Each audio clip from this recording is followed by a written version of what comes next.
The Voice 17104.com. Welcome to Did You Know podcast. Your host, Richard Utley, dedicated to the African American youth. The program is aimed to celebrate African American culture and deal with the real and relevant topics that impact the everyday lives of the African American community through frank and insightful dialogue with local and national influencers. Every day, there's another horrible, discouraging news story, directly or indirectly, impacting African Americans. But we need to look at the shining stars in the galaxy of Black America. It is time to tell our story.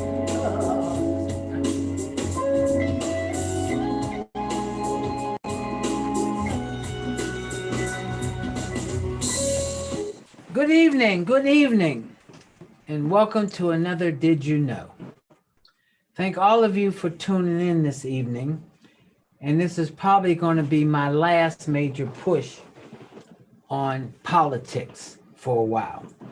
As you all know, I've been really bringing people on. I have my good friend Tony Ross on, and we've always tried to give the Black perspective of the political atmosphere out here. And so he's going to be on again with me tonight because I think that we have to have our own perspective. So some of you who've been wondering, why do I bring up politics so much? Because I think it's so important. But not only I think it's so important, I must admit to you, that has always basically been my life, politics. And because I've always believed politics can change things, sometimes a little slow, but I think it changes things sometimes. I was telling somebody the other day, I said, I like to believe that sometimes I can't change things and they were going to kick us in the butt. But if I'm in the room or if you're in the room, maybe we can make people have some conscience, or maybe we can have people reconsider something, or maybe we can lessen the kick. So I'm really going to be talking about the final countdown. That's the name of this program this evening, November 8th. But before I do that, as you all know, I always have my little commentary that I have things that I want to say. And one of the things I want to say is that, you know, it's amazing that people of color, we've always questioned the judicial system. Good, bad, or indifferent, but we always have from a long time ago. And so when we see stuff that people don't like, they go to the Supreme Court and the Supreme Court can hold it up. Okay, as you all know, Lindsey Graham did not want to go to Georgia because he didn't think he had to, because he was a senator, even though the things that he was doing had nothing to do with being a senator in South Carolina. Now, fortunately today, the court said, oh, they kicked it back, as you all know. Clarence Thomas decided to put a hold on it. That hold has been lifted. As you all know, the House is asked to see Donald Trump's tax returns. And of course, he appealed it to the Supreme Court. And most of you may not know that Justice Roberts has put a hold on it. That's not to say he won't have to do it, but he went to the Supreme Court and the whole Supreme Court will act on it in the next few days. And also I'll bring up affirmative action. And many of you have many different opinions about affirmative action, but I would admit to all of you, I was a product of affirmative action. And many of you are products of affirmative action. So the court has it about whether you're in college and how they look at it. And most of you believe, like I believe, they'll probably reverse it after 40 years. And there's probably going to be a lot of reversing. That's why it's important who you elect. We assume too much. The Supreme Court is very conservative. Now it's going to be conservative for a period of time. But we have to be in a position to try to change that. So how do we change it? We want to make sure that we elect people who's going to look out for us. You understand what I'm saying? Who's going to look out for us? So this election is coming up. It's going to be whatever. You know, it's remarkable. All of a sudden, I'm reading all these articles about the political size of the Justice Department. Political size for who? Democrats? Republicans? People of color have never really felt the judicial system was a part of theirs. Right, wrong, and different, ladies and gentlemen. But now it's reared its head. It's showing out that what we've always known. It shouldn't be that way. Remember, justice is supposed to be blind, but we have always known and we've always seen many things. So I'm just saying that to you. So as November 8th is ticking, keep that in mind. All of you, if you don't look out for your vested interests, then shame on you. So those of you who are for Roe v. Wade, those of you who are for many things, if you don't go out and vote where you think it's going to be beneficial to you, then shame on you. And I'm telling my audience, after November 8th, if you don't go out and do what you're supposed to do, don't cry and don't shed a tear. You know, last week I was troubled by some things, and I kind of like brought it up. I brought up the fact that many institutions, especially sports, basketball, football, whatever sport it is, that these young men and young women go to these universities, but they have no history of the legacy of how people fought and demanded for them to be there. They just believe a magic wand was there and all of a sudden it happened. So people want to believe that, we'll just use the SEC, we all want to believe that Alabama just waved the wand and we were always there. Do your history and do your homework, and you will find out we ain't been there that long in a number of institutions. But what troubled me was, and I just want to point this out to you, and I want you to think about it, audience. You know, let's take Senator Tommy Tuberville. I mean, most of you, especially in sports, know who he was. You know that he was a coach of this and he was a coach of that, and he retired. And remarkably, he's now a U.S. Senator. And he has a lot to say now. And, you know, he refers to Black Americans as people that do the crime. He says a lot of things. But here's what I'm upset about. Many of you played for him. Many of you he coached for. Isn't it time for you to step up and speak out and say, oh, it was okay as long as I was carrying that football for you. And as long as I was doing certain things for you, it was all right. And why do I say that? Because I brought it up last week. Race baiting is not new. We've been watching it on TV now, scaring people with crime, trying to imply Black crime is out of control, trying to scare suburbia. I'm tired of it. You should be tired of it. And those of you who played for people like him, and if you don't call it out, then you ought to be shame on yourself. We give too many passes. And it's time for us to stop giving so many passes. I want you to think about that. Seriously, ladies and gentlemen, I want you to think about that. Think about all these coaches or whatever we support, and then all of a sudden, when they get in these offices, they forget that we made them who they are.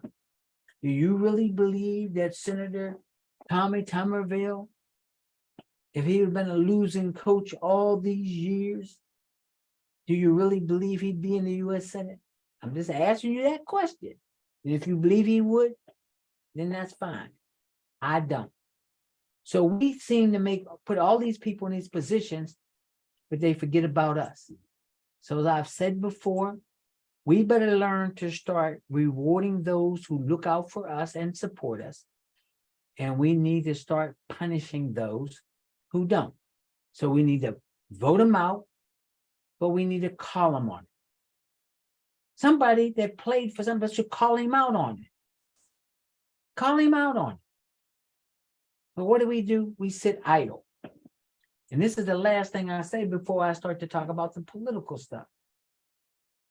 Isn't it time for us to step up and start to counter arguments?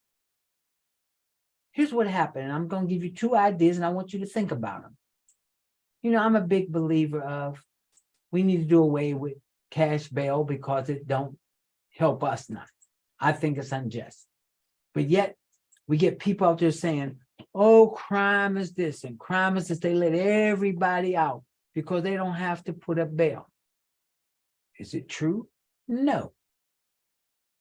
But we don't tell our side of the story, so everybody begins to believe that.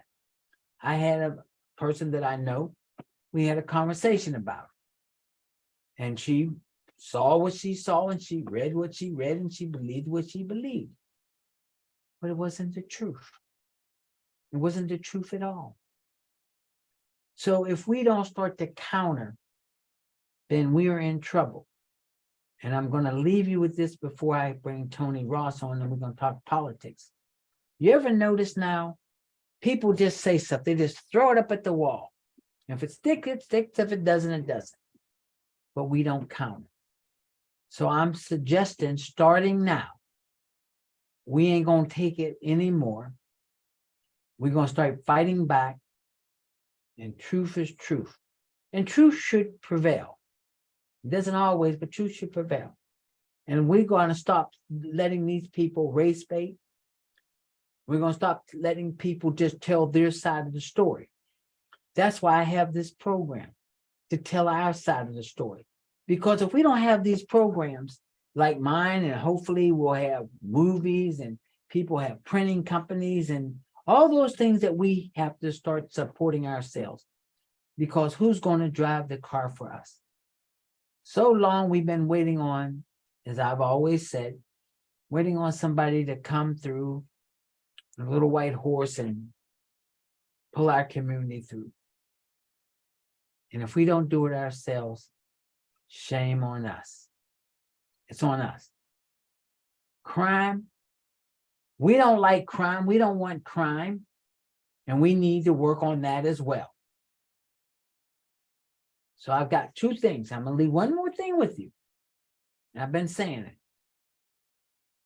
What does it take, folks, that if we allow people to run rampant in our communities and they close these stores down, what's it do for your mother, your father, your uncles, your aunts, and your grandparents? Do they have the money to get Uber? Do they have money to get on the bus? Or they have a way to go shopping? But we don't think about that, but we need to. Because if they close up all the stores and we got to go 20 miles, who does it affect? So I'm going to leave you with that this evening. Well, let's talk politics. Ladies and gentlemen, we're down to the final hour. November 8th. Next Tuesday is election day. I think it's important. It's important for a lot of reasons. So all the excuses you got, you can work on them now. So you need a babysitter, if you need to get off, or you need to figure it out, you need to figure it out. Because it's already very prevalent that they don't want us to vote. They don't think we're going to vote. But we're going to vote. But at the same time as I said we're going to vote, I'm going to put this out here again this year. Democrats, stop taking us for granted. Republicans, you have not made no effort, but I hope that you make an effort. Many of you are independent. Think about your vested interests. What's important? Let's not get hung up on D's and R's, but let's focus on what's important to you. All right, Tony, let's talk here. All right, let's start with Richard, this. Yeah, let's start right here. Well, I'm going to start with the debate because I think the debate is somewhere we can start and then we can work our way from there. sounds good. So, three things. What did you think of the debate?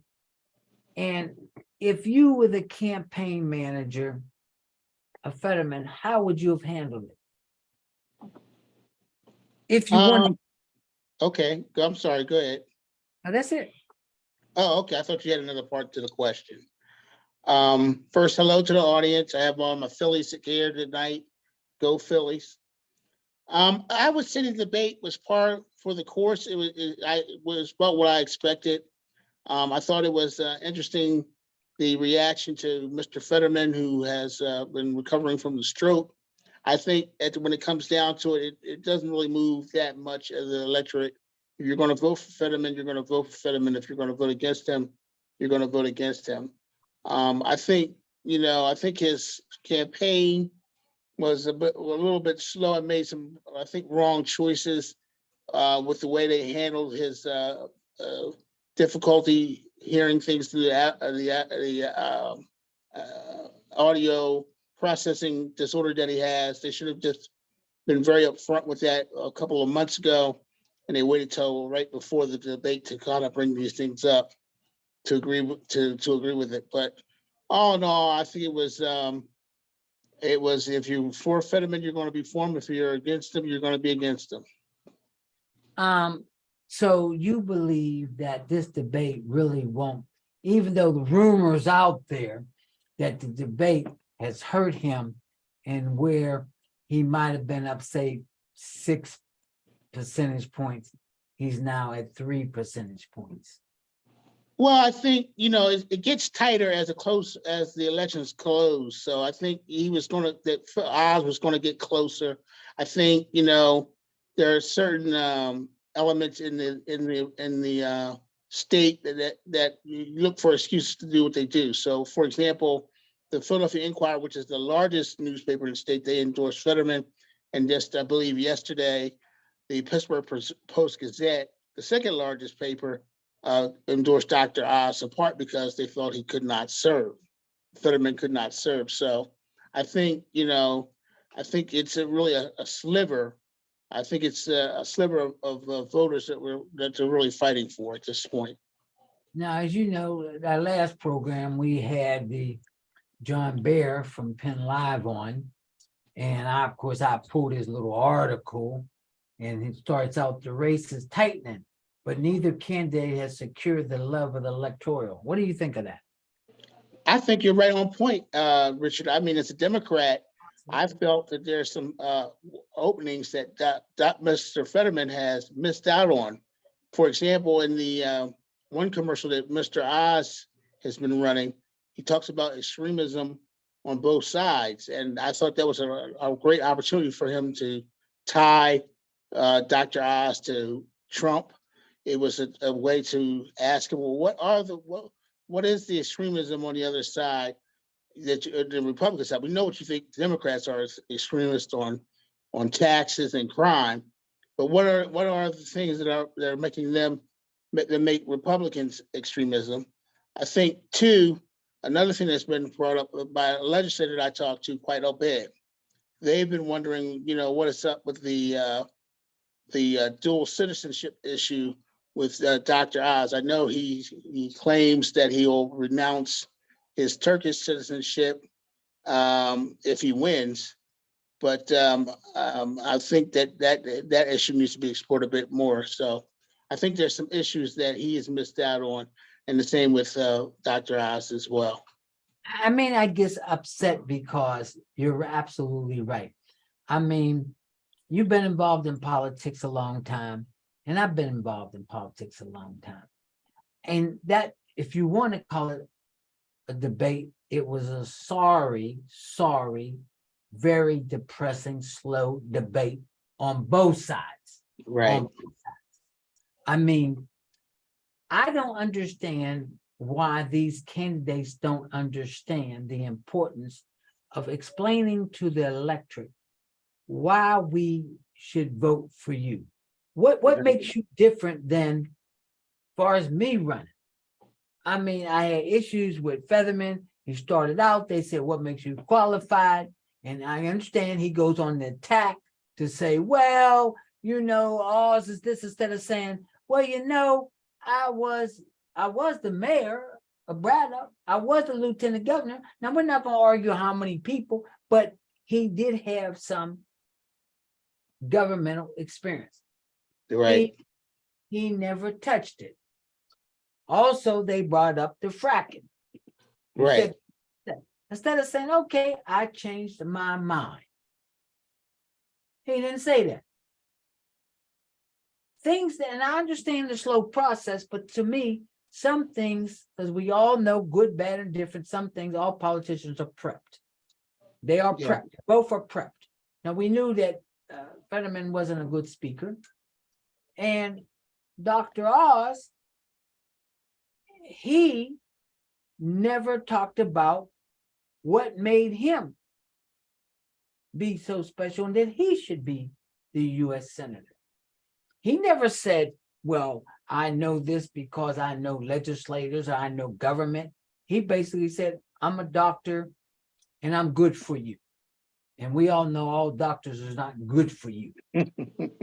We don't say it, we don't. And I have the magic bulletin. The other issue is, and I just want to ask you, because we're still I'm talking about the debate. Now, we know that Democrats have a little bit more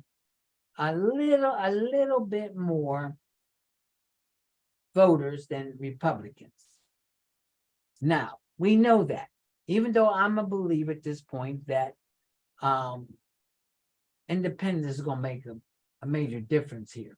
Right. So what do we do at this point to motivate our voters out for Fetterman? I think what the Democrats are doing this week, I think in the last 2 days, has been the best of the campaign I've seen of Fetterman. I think his debate, his commercials are crisp. His final debate, he hit 3 important issues in that commercial. He wants to cut taxes. He wants to increase access to healthcare. And thirdly, which is a very important issue that you alluded to earlier, he wants to codify Roe v. Wade. Very effective commercial. The other thing the Democrats are doing, and Pennsylvania will be the beneficiary of it, is to bring in President Obama and also President Biden, but in particular, President Obama on Saturday. He'll be in Philadelphia and Pittsburgh. So I think when you hear him speak, where he's been speaking in Minnesota and Georgia, he has a very crisp, precise argument for the Democrats to use. And I think that might be a message that will resonate with independent voters. Do you think that I want to use the state of Pennsylvania, do you think the citizens in Pennsylvania realize how important this race is? It's, Richard, I think it's somewhere, it's probably 50-50. I think the Democrats really fell down on this. And now it looks like they're picking it back up. But I think, you got to talk about the issues that are at hand that affect everyone. And you have to talk about the important issues of democracy. And I'm glad they're going to talk about it in the last week. But I don't know if it's enough time to let it marinate. So I think it's going to be an election that goes right down to the wire. Would you agree that the balance of everything is, and this is where Democrats' messages have always been distorted. Now, you have most people out there believing because Biden being the president, that's why the gas prices is up. That's why everything's up. Because usually the president that's in doing midterms get blamed for everything, even though we know the president don't have all that to say, but he gets blamed, or she, whoever's in, they get blamed. My thought process, and you can tell me what you think about this, is that our message has to be, because economics is an issue. So the Republicans are driving two things, and you can tell me if I'm wrong. They're driving economics Mhm.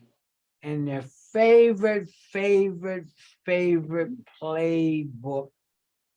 no-brainer, crime. I Right. saw the commercials on crime in Philadelphia and all of those things. And they feel, damn, Nonstop. Yes. crime. I want to scare you. But that has been their playbook all the time. And we never counter it. And this is what I mean by counter.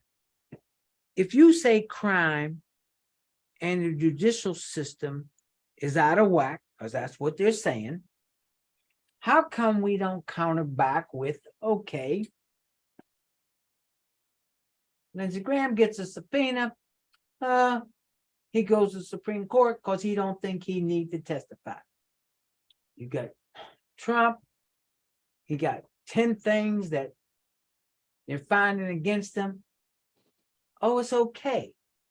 So when do we prove double standard? What do you mean it's okay? So I'm just interested and curious.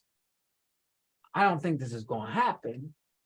So every time Trump has something, he goes to the Supreme Court because he thinks he's going to get a favor deal, or he thinks it's going to delay. Now, all these people, all these things that people have been saying all along, all these years about him or whatever, because I said I wasn't going to talk about him no more. All the things, it's okay. It's all right. They justify it. The Republicans justify it. So when are the Democrats going to flip the script and say, okay, you run on law and order? But how can they run on law and order when right now they're not the law and order group? They're the group that can't shoot straight. Yes, Richard. I agree with you, Richard. I mean, there was a great commentary that was on TV the other day with Congressman Swalwell, who's from California, and he's doing a fantastic job fighting Republicans. And what he says about crime in particular, one of your favorite issues to talk about, he says, how can they say that they're the tough on crime party when the police have been funded by the Democrats over the last 2 years? And then you can look at the Kevin McCarthy or any particular Republican, specifically Scott Perry in our district, that have major crime areas in their district. And you have to say, well, wait a minute, if you have a major crime area in your district, what are you doing to relieve that pressure on our citizens? So he's doing a good job, and I think more of us should take advantage of the types of things that he's talking about. I think that's why I have you on here, and I guess that's why we're on here to talk about those things so that we can expose them. You're absolutely right. Scott Perry running on crime, but you're right. He has some areas. York, Harrisburg. Well, he has crime, but I'm just saying, but he don't want to talk about it. I No. mean, we're different than his commercial about the fentanyl and all of these people, and he wants to tie this to Biden pulling out of Afghanistan. Now, ladies and gentlemen, I know all of y'all are smart. And I'm tired of them running commercials with things they can't do. They all gonna change all of this and they can't do none of it, but they run on it. And that's why I said it's very important that we got to start to exposing the truth. Right. But we don't. Them little sound bites sound good. I was reading somewhere the other day, they were saying, well, Biden, Democrats were sending all these people from the border to Erie. That's not true. Right. Quoting it, and you got folks that are believing it. How do you think, and I know this is going to be a touchy subject I'm getting ready to bring up. How do you see religion and politics? Mm. Well, I think, they are a lot of ways intertwined. If a lot of our religious people in particular, I don't know if you followed the Herschel Walker race with Raphael Warnock, but there was a recent uh, sermon given by Reverend Bryant I saw, of Georgia. Man, he tore him up. I tell I you, saw. it was wow. But I mean, I think, people of faith are in politics. There are people who profess to be people of faith in politics. So I think it's it's a both ways on that. You have some people who really are people of faith, and you have some other people you have to look at them and you have to say, I don't think they're very religious. Well, I'm agreeing with what you're saying, but here's my issue. I realize most faith-based groups don't want to be involved in politics. I do understand that. But the problem is we getting caught sleeping. When you look at that whole conservative group who meets and gets their congregation out or tell people what's important, we, and tell me if I'm wrong, but we, when I say we, people of color, kind of step back from it a little bit. Now, I'm not saying, I know ministers and I know people that's involved in politics. Okay, I'm not saying, but overall, we don't. We Right. we kind of step back a little bit because we say that is not our job. And I'm saying it could be your job because it affects your flock. Right. People better understand that, but we don't. Why do you think that is? What I mean, I understand and I understand this whole thing. Faith is here and government is here, and they're not supposed to tie between the two. But I've learned and I've watched in the last few years, it's been intertwined when it's benefited for a particular party. Am I right? Am I wrong? Oh, absolutely. And I think, that's what politics is about. People who are in your favor and people who are against you. So Republicans, for example, go to white evangelicals, and Black and Democrats tend to go into people of color churches to get those people out. So, but I think the white evangelicals and the Republican Party, the partnership between them has been going on for at least 79, 80, at least those 40, 50 years. It's been a real strong partnership between them. No, I agree with that. Wavy Road proved that. I mean, Yes. that proved it. They playing the long game. As I always say, Democrats do short game. They played the long game because they knew what they wanted and they stayed at it. Right. And where we don't stay at it. So my point is this here. We have to change the roadmap of what's going on in America. America has changed. It's not what it used to be. Now it's become red, blue, this whole craziness about Civil War, which everybody forgets that the South lost, but you would not know that when you see all these flags, and half of them don't even know what the flag stands for, and they'll tell you it's their heritage, and it's not even the same flag that was in the Civil War, because they don't do no history. They don't do no history, and yet they don't want us to teach no history. And I'm willing to say half of you out there, not us, my audience, because you're all smart, people riding around in them trucks with them Confederate flags, they don't have no idea what it represents. Somebody told them. Somebody told them. When you tell them about the statues, I get the argument all the time. Well, that's history. Well, why were the statues put up? Because if it's because you wanted to honor Stonewall Jackson in them, then you should have put the statues up right after the Civil War. But you didn't put them up at the Civil War.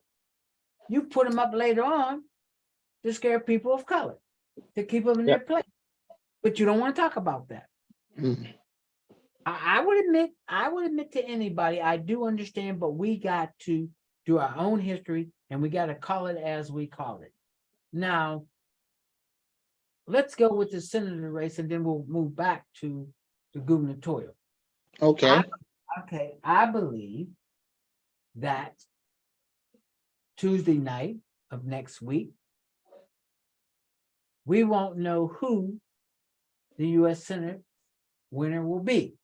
Do you agree with that? yes, I agree with that.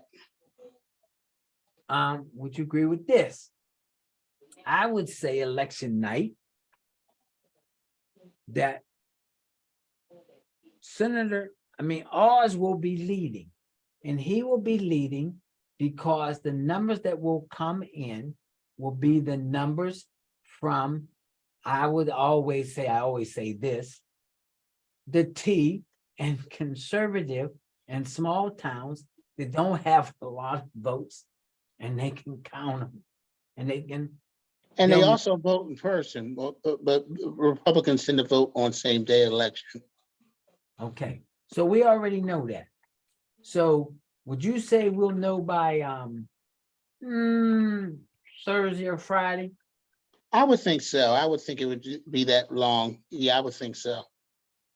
Now that will bring up a very interesting issue because Dr. Oz claims to be not really affiliated with Trump. And it'll be interesting if this is the case, whether if he loses, does he accept the election or does he go off and just goes off and denies it? It'll be interesting to see. Okay, this is my prediction. They already have the paperwork to challenge the election. They already have it. Believe me what I'm telling you. They have it to file. If Oz don't win, then they're going to say that the election was rigged. Because remember, you have a number of votes out there that they can't count till election day. Right. They lost that lost in the election in the state Supreme Court. Yeah. We already saw this. We saw it in the presidential when they wanted to accuse, and I bring it up all the time. You want to accuse Philadelphia and places of color where the vote was rigged. All of a sudden, you're giving us all this great intelligence that before you didn't think we had, but now you think we're slick enough to throw an election. So I'm saying in my own mind that when the votes come in, because Democrats have a tendency to do mail-in voting. I know so many of my friends have already voted. Me personally, as long as I can walk to that poll, ride to that poll, crawl to that poll, I'm going to do that. That's just me. But the issue becomes we have to make sure. They already got people riding. I've been reading articles. They got people in Philadelphia at churches that they know there's going to be voting. They got trucks riding around already for voter intimidation. Gonna scare everybody. Voter intimidation. Now, and that people want to say everything is fair. It's not fair. You done change every rule you change, we adapt to it. Voter registration. Make sure that you have ID. Make sure you have this. Oh, you got all these people that's not legal here voting. You got all these dead people voting. It's not true. But they have created that, and you got everybody believing it. Look, I've argued with so many people, I'll stop arguing about voter integrity. And I just want to say this to my audience. I just want you to think about things, because I said I like to plant seeds. Prior to this last election, have we had these kind of issues before? I'm just asking. So when we had the little Chad and they looked it up and it came back and sent it to the Supreme Court and they said, oh, did anybody say anything? No, Yeah. Al Gore got on TV and said, okay, I accept this, and okay, Bush, you're the winner again. Nobody said anything. But when my man loses, but he already said that it was so obvious to the world, and I hope the world understands, especially in America, it was already obvious that he wasn't planning to leave one way or the other. So kept all this up. They stole the election. They stole the election. They stole the election. And like I'll bring this up again, and then we're going to turn to something else. All of you elected officials who won that day, why is your vote There you go. so certified and it's all right, but yet the other person, why? Because you don't care. That's why, because you don't care. So I asked you, did you win? Yeah. What about, oh, I don't know, but I won. So if yours, so you're saying the sophistication is when people went in and voted for you, it's okay. All the other stuff, it makes no sense. I mean, that's the craziness. And I'll use this and we're gonna move to something else. That's why I always say, I've learned now in America, and I use the word America, you throw stuff up against the wall, and if it sticks, it works. And if it slides down, it don't work. All right, so we've already grown, but you and I both agree that we ain't gonna know if all as a Fetterman is gonna Oh, really. definitely not on election night. Definitely not on election night. We all agree on that. The only difference is I'm saying if Oz loses, it's going to court. You Oh, heard yeah, it? yeah. Because they've already started the mechanism up. They already started their foolishness up already. So we know that. But yet, you don't want nobody to count the votes till Tuesday, Mr. Republicans. But if you would have allowed them to count them now, we would not be going through some of the fiascos that we're going through now. Okay. Let's move on to the gubernatorial. What do you think about the gubernatorial race? It would appear that Mr. Shapiro, the Democrat, the Attorney General, appears to be leading by about 10 points, but you never can tell in politics. I think they're talking about Doug Mastriano, the Republican candidate, might be polling around 44%, and we don't know because of the campaign that he's run. It's been very non-traditional. Is he at 44% or is it hitting 4% or hitting 5%? We don't know. So, but I think right now, people say that Shapiro's winning, but I wouldn't feel comfortable until it's over because we don't know if there's a hidden vote in that. I agree. I would feel comfortable that we got to get the vote out. We can't assume. And those of you who think we got it in the bag, you keep thinking we got it in the bag and we're going to be crying election night.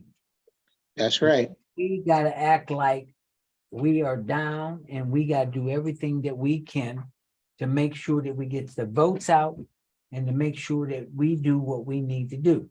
Yeah, I hear this thing about Josh, and my thing is, I hope that Josh has a game to get all the electorates out, make sure everybody votes, and hopefully those of you who go in and vote for him, a lot of you will vote for Fetterman as well.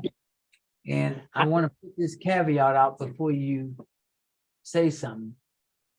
Ladies and gentlemen, those of you who feel that if Fetterman gets in some kind of way, he can't serve. He got to win, but he can't serve. The governor gets the choice of who they put in. And a lot of y'all probably didn't know that. So I'm just telling you that. So that's why it's important he got to win. And later on, if he cannot serve, the governor picks who comes in. So keep that in mind. That's in our back pocket. Okay. That's in our back pocket. I understand that Josh has a great get out the vote mechanisms. What have you heard? I can tell you what I've experienced in my home.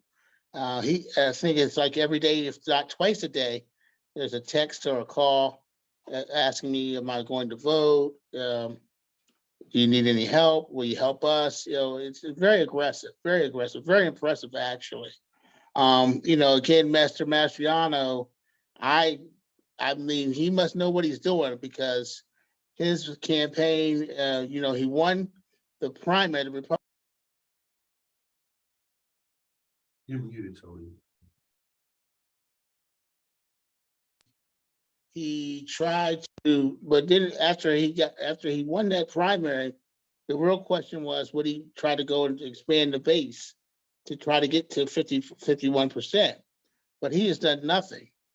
And it's been very interesting to watch. So it'll be interesting to see whether his bet that the people are in the hills and in the suburbs and all will come out for him. But it's very strange.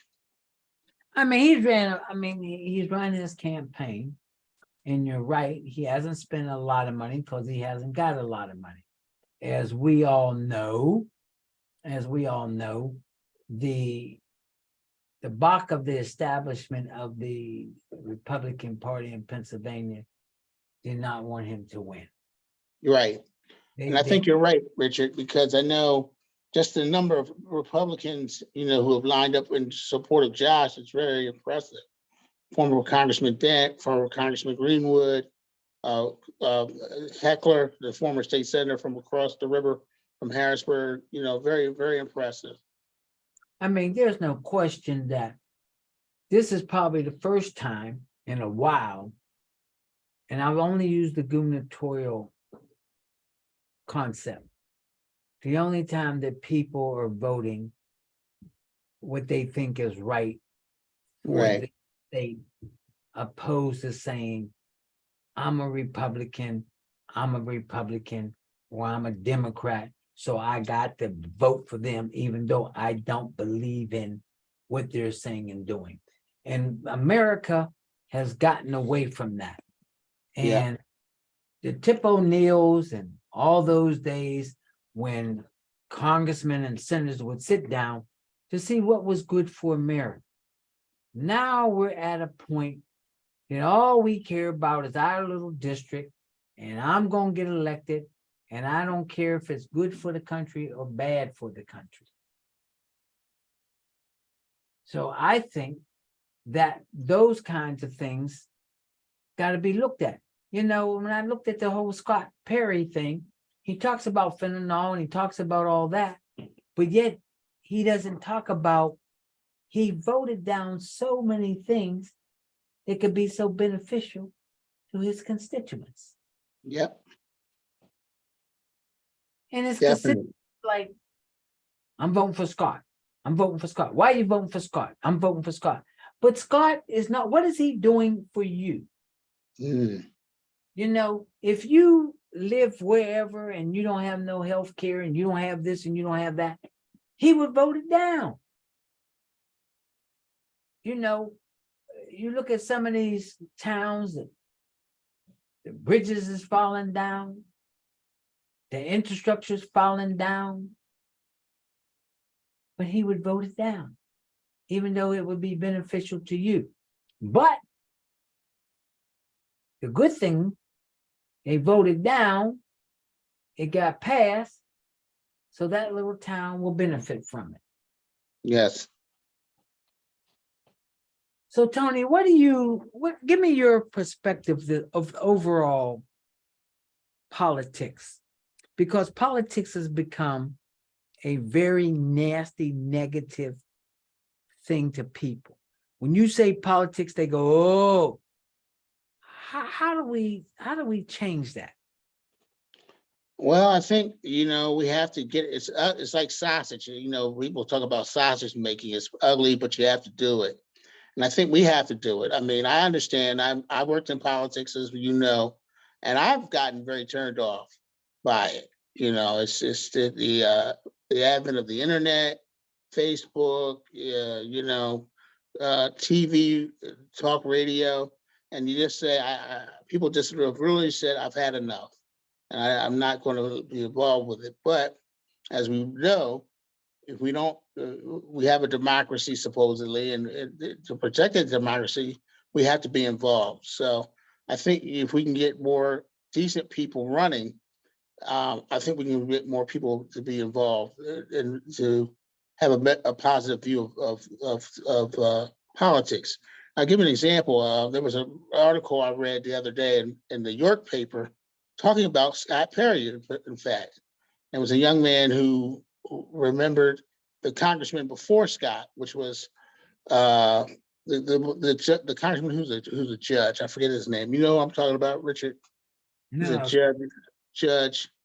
But he was saying that it was such a stark difference because he came into office in 2001 to 2013. He worked for everybody. The guy said he didn't always agree with him, but it felt like he did work for everybody. And then now since 2013, he's had Perry, and it's a totally different experience. So I think we have to bring decent people of all faiths and walks of life to make this democracy a democracy. so would you say that three things? The key is to get the vote out next Tuesday. Right. We can't sit on our laurels. We got to get the Yeah. vote. We got to be mobilized. Well, as a number of people more articulately than I have said, if you don't have vote and participate and protect your democracy, then your productive rights, your voting rights, the economy and it all doesn't matter, because you're going to be ruled by one person or an elite class. So that's where it's at. And I think you used the word elite class. And I smile because you bring up elite class and all these people run around here driving these trucks with these flags and everything. They're not in the elite class. No, But they're not. They don't understand that when it trickles down, it ain't trickling down to them. Now, we've been through this whole economic trickle down theory. We've been through that. We've been through it for years and years and years, and it hasn't trickled down yet. But yet we got people who continue to use those buzzwords. And I'm just saying to the electorate, you're going to have to do your own research, and you're going to have to step up to the plate, because you're going to be the one that's responsible. And so I get tired of saying this, Tony. I keep saying, oh, this is an important election. This is an important election. And that gets old as well. But Yes. This is a very important election, because we're going to see where the seat of power is. I mean, we already know that we got crazy people out there talking red, blue, civil war, craziness, civil war. And when people talk about civil war, I don't know how they're going to get through it, because if you look at the map and you see blue and red, there's not a lot of red, there's a lot of blue, and people better understand, blue is where the money is. That's who really pay the bulk of the taxes, but they don't understand that. They'll say my tax dollars, but nobody sit back and say, you throw in the kitty, but what do you throw in the kitty? And then they'll say, oh, I want, let's say, New York, or I want California, and I want them to succeed from the United States. Well, guess what, folks? You better do your homework, because if they succeed, they're taking a lot of money with them. Yeah. But nobody talks about those things. Tony, the next few minutes, I want you to give me your wisdom and your guidance on what you think we should do as voters, and we'll put this on spot, and as a nation. Well, as a nation, I think we should participate in the election next week. We should listen to the candidates intently. and decide, how do we want it to go? And then I think beyond that, we've got to come together and build a coalition of Democrats, Republicans, white, black, to listen and develop issues that all of us want. And we got to go to the people who we elect and ensure that they are moving on issues that are important to us. So that's what I would say, Richard. It's the election, but it's also after the election. that is correct. I would say two things. We're at a crossroads, ladies and gentlemen, and we're going to have to step up to the plate. If we feel that we just want to sit back and let somebody else pick up the mantle for us, it's not going to happen. I've talked to many people that I even thought was intelligent who said, I ain't voting because it don't make no difference. If that's what you believe, it don't make no difference. It does make a difference. It makes a difference for you, your nieces, your nephews, and your grandchildren. It does make a difference. And so I had a discussion the other day with some friends of mine, and they were talking about voting and not voting and whatever. And I said to them,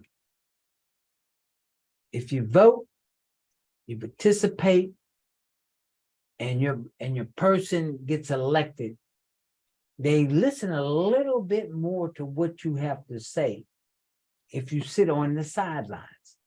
You can't come to me and say, I demand, and I say, well, what do you demand what? And how do you demand it?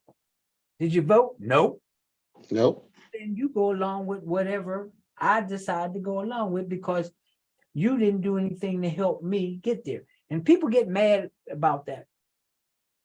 Ladies and gentlemen, politics is what it is. You reward those that help you be victorious. Sorry, you can see it. I don't have to explain it to you. You can look at it. You can look at Trump, Obama, you can look at all of them. You can look at them. Who did this last president support? He made sure he put all his people in the Supreme Court. And now they're getting ready to kick all these little programs that you had that you were so happy with is going down the drain. Those of you who thought Roe v. Wade wasn't going to be, bingo. Those of you who think that, I think it was 40 years ago, affirmative action, bingo. Those of you who think that a lot of this is not going to change, it's going to change. And we allowed it. We allowed it. And if we don't stop the bleeding, we're going to bleed to death. So I'm not going to say anymore. I've done all I could for this election. I've done everything I could. And if I've swayed one or two of you, then I'm happy because I think it's that important. So it won't be, I didn't try, because I tried. So I can go to sleep knowing that I did everything that I could to try to change and make things better for us. That I believe these people that we're going to elect can do better for us. But I'm going to close with this. I've been saying this for a long time. We need to find some smart, bright, and competent people to run for office, to run for judges, to run for council, to run for school boards. We need to get people who we think understand us and sensitive to us to be police persons or firemen. You know, we always complain. But we got to do something to correct that. If your kids can't read and write, well, maybe you need to teach them or help them to read and write. Maybe you ought to get them a tutor or whatever. We got to take some responsibility. And we don't sometimes. And the one that I'm going to leave you with, and it bothers me every day, is crime. When I see and read all these stores that are closing up in the neighborhoods because they're scared, it affects us. When I see older senior citizens and I talk to them, and I'm one of them, that say, I don't go out after dark because I'm scared. It's not right. It's not fair. They deserve more, and you deserve more. So what I'm saying is, we need to start caring for one another, looking out for one another, and let us start charting our own direction to where we want the community to go. No more woe, woe me. Please, ladies and gentlemen, think about Black on Black crime. Please say hi to senior citizens. Please tell young people they're bright, they're smart, and we want to support them so that they can take it to the next level. We always say we want our kids to do better than us. Well, we want those kids to do better than them. So thank you for tuning in. And remember, November 8th, it's our job to decide to put people in that's going to do something for us. So I'll leave you with this. Reward those who are going to look out for us and punish those who's not. Thank you and good evening. Thank you for Thank you, joining the Tommy. Richard Utley Show on The Voice 17104. We will be here on The Voice 17104 every first and third Tuesday from 6:30 p.m. to 7:30 p.m. Once again, thank you for joining. Remember to visit us on Facebook at Richard Utley, and we welcome your questions,